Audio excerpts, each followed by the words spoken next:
This DNews episode is brought to you by Domain.com. Broken heart? Here's a tip. Take 2 aspirin and don't call me in the morning.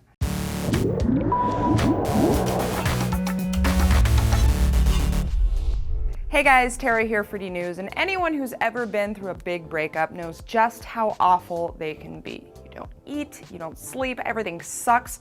But what can you do about it? Well, according to Walter Mischel, a psychology professor at Columbia, all you have to do is pop a couple aspirin. Seems almost too easy. But as controversial as his theory is, it does have a somewhat solid basis in science. Multiple MRI studies have shown that the part of your brain that gets activated when you experience feelings of romantic rejection is the same part of your brain that processes physical pain, which is why Mischel recommends that heartbreak be treated like any other injury. It sounds ridiculous, but again, there is evidence that simple painkillers can help people cope with feelings of rejection. Scientists at UCLA conducted a study recently where they asked a group of volunteers to take either an over-the-counter painkiller or a placebo pill for 3 weeks straight. None of them knew which one they were taking. Then they were asked to monitor their levels of pain caused by social rejection on a day-to-day basis. Volunteers who took the placebo pill showed no change in their daily feelings of rejection at all. But by day 9, the volunteers who took painkillers began reporting a significant reduction in their daily hurt feelings,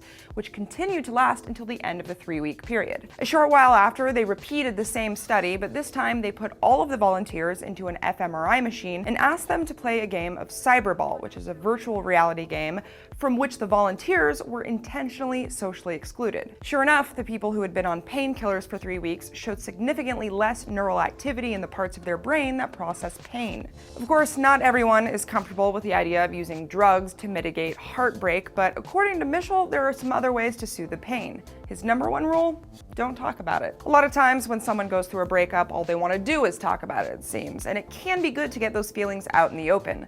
But there is a limit, and as Mischel points out, it's important to step outside of the situation and view it from a distance. Self-distancing, he says, allows people to get a more objective view without reactivating their pain, and that technique has been shown to lower blood pressure caused by emotional distress. So instead of staring at old photos of your ex, he recommends you try to think about the people in your life to whom you're deeply attached, people you love who also love you back. Ruminating on that, he says, makes it easier to overcome the pain that otherwise keeps you trapped in your past. Switching gears for a quick second, I want to send a shout out to Domain.com for making this episode possible.